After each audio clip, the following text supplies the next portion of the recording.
매일 성경과 함께하는 오늘의 큐티 시간입니다.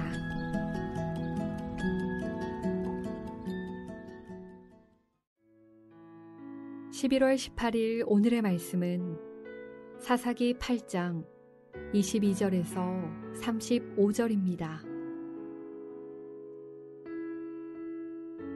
그때 이스라엘 사람들이 기드온에게 이르되 당신이 우리를 미디안의 손에서 구원하셨으니 당신과 당신의 아들과 당신의 손자가 우리를 다스리소서 하는지라. 기드온이 그들에게 이르되 내가 너희를 다스리지 아니하겠고 나의 아들도 너희를 다스리지 아니할 것이요 여호와께서 너희를 다스리시리라 하니라. 기드온이 또 그들에게 이르되 내가 너희에게 요청할 일이 있으니 너희는 각기 탈취한 귀고리를 내게 줄지니라 하였으니 이는 그들이 이스마엘 사람들이므로 금 귀고리가 있었음이라.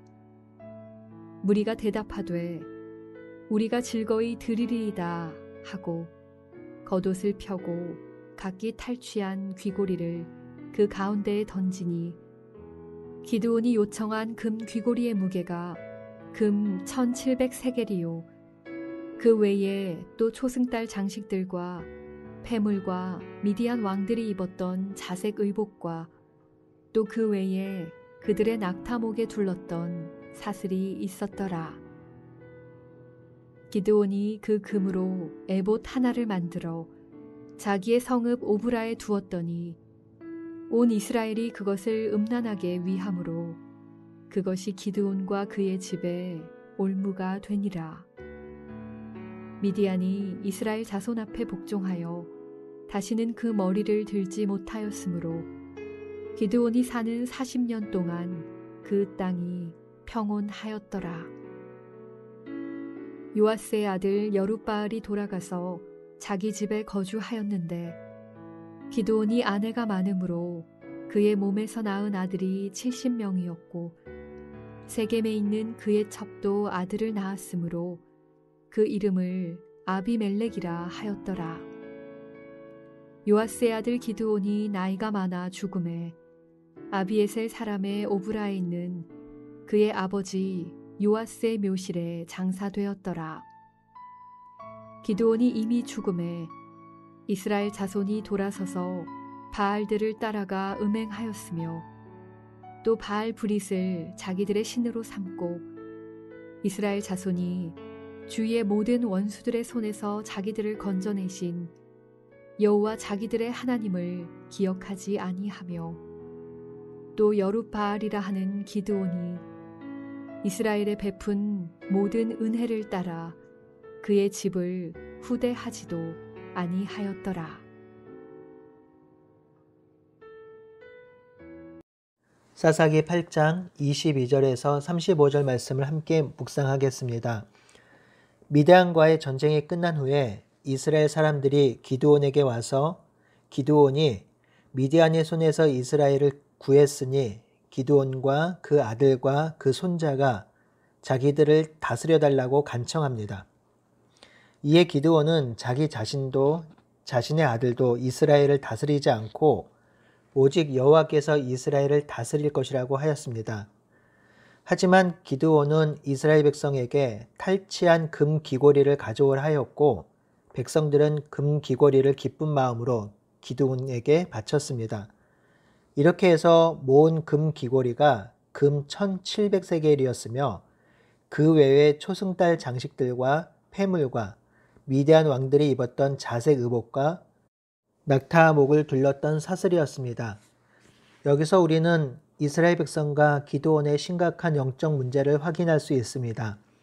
먼저 이스라엘 백성은 기드온과 미디안과의 전쟁의 결과가 보여준 의미를 놓치고 있습니다. 미디안과의 전쟁을 승리할 수 있었던 이유는 하나님께서 함께 하셨기 때문이죠. 그런데 이 백성은 이 전쟁이 기드온의 능력과 힘으로 승리했다고 생각하면서 기드온을 왕으로 세우길 원합니다. 기드온과 그의 아들과 손자가 계속해서 다스려 달라고 합니다.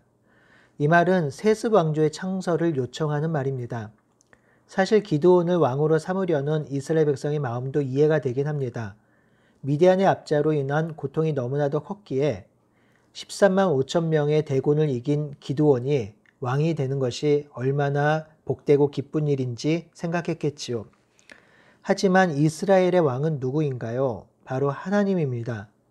그러니 인간은 이스라엘의 왕이 될 수가 없습니다. 기드온보다 훨씬 더 뛰어난 모세도 여호수아도 왕으로 세워지지 않았습니다. 이스라엘 정체성 자체가 하나님을 왕으로 모신 나라입니다. 그래서 이스라엘이 미디안의 압제를 당한 이유가 바로 왕이신 하나님을 버렸고 왕이신 하나님의 말씀을 떠났기 때문입니다. 그러니 이 전쟁이 끝난 후에는 이스라엘 백성이 해야 할 일은 하나님께 돌아와 회개하고 용서를 구하는 것이며 또한 왕이신 하나님께서 다스려 달라고 해야 하는 것이지요. 하지만 이스라엘은 지금 기드온에게 자신들을 다스려 달라고 간청합니다. 이스라엘 백성은 기드온을 사사를 넘어 왕으로 추대하고 있습니다. 또한 기드온의 문제도 있습니다. 기드온은 자신이 왕이 될 수 없다고 분명히 말했습니다. 그리고 여호와께서 너희를 다스릴 것이라고 말했지요. 그런데 이 말과 행동이 다릅니다. 기드온은 백성에게 요청할 것이 하나 있다고 하면서 백성들에게 탈취한 금 귀걸이를 가져오라고 했습니다.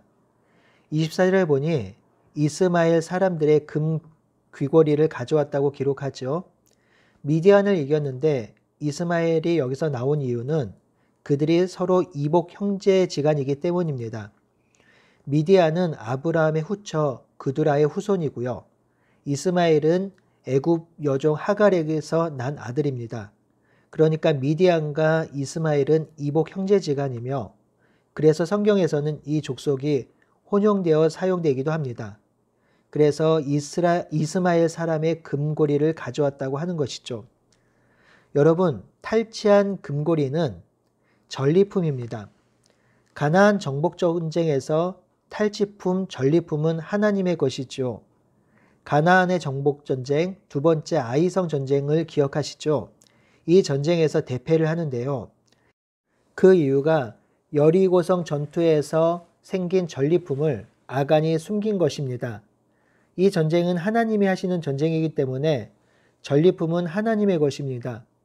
그래서 이스라엘 백성은 이 전리품에 손을 대지 않았는데요. 전리품을 나누는 일에도 관여하지 않았습니다. 그런데 지금 기드온이 전리품을 취하는 것입니다. 이 전리품을 취한 것이 이 싸움의 공적이 자신에게 있다는 것을 보여주는 행위이지요. 이렇게 해서 모은 금의 무게가 자그마치 20kg이나 되었습니다.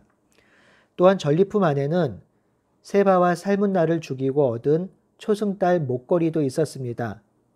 미디안 왕은 자신의 신분을 드러내기 위해 자신이 타는 낙타에 초승달 장식을 하고 자주색 옷을 입고 낙타 목에 사슬을 걸고 다녔는데요. 백성들이 그것을 가지고자 기드온이 그것을 받았습니다. 이는 미디안 왕처럼 기드온 자신도 왕의 자리에 앉고 싶은 욕망이 있음을 보여주고 있는 것이지요. 또한 기드온은 탈취한 금 귀걸이로 에봇을 만듭니다. 에봇은 대제사장이 하나님께 제사 드릴 때 입는 옷인데요. 이는 하나님의 제사를 무시하는 행위입니다. 당시 하나님의 성막은 실로에 있었기에 실로가 예배의 중심지였습니다. 하지만 기드온은 스스로 에봇을 만들어 자기의 성읍 오브라에 걸어둠으로 이스라엘 백성이 성막이 아닌 오브라에서 하나님의 뜻을 묻고 제사하는 일을 가능하게 했습니다. 결국 에봇이 있는 오브라는 우상숭배의 중심지가 되었지요. 온 이스라엘이 그것을 음란하게 섬겨 올무가 되었다고 성경은 기록합니다. 올무가 되었다는 것은 노골적인 우상숭배에 대한 비난적인 말입니다. 참으로 놀라운 반전이죠. 기드온은 하나님의 명령을 따라 오브라에 있는 바알 제단을 허물었던 사람입니다. 그런데 그 전쟁이 끝나자 스스로 에봇을 만들어 놓고 이스라엘 백성이 다시 우상숭배를 하게 되는 단초를 제공하고 있습니다. 여러분, 기드온은 앞달나게 나왔던 드보라와 바락의 전투와 비교하면 비교도 되지 않을 만큼 엄청난 승리를 거두었습니다. 300명으로 13만 5천 명을 이긴 것이지요. 물론 다른 지파들의 도움이 있었지만 이 승리는 이스라엘 역사에 길이 남을 만한 기념비적인 사건입니다.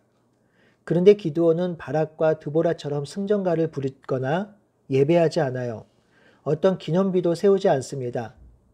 백성이 영적으로 어두워서 자신을 왕으로 세우고자 하니 그 말에 취해서 자신이 스스로 왕이 되며 섬김을 받으려고 합니다.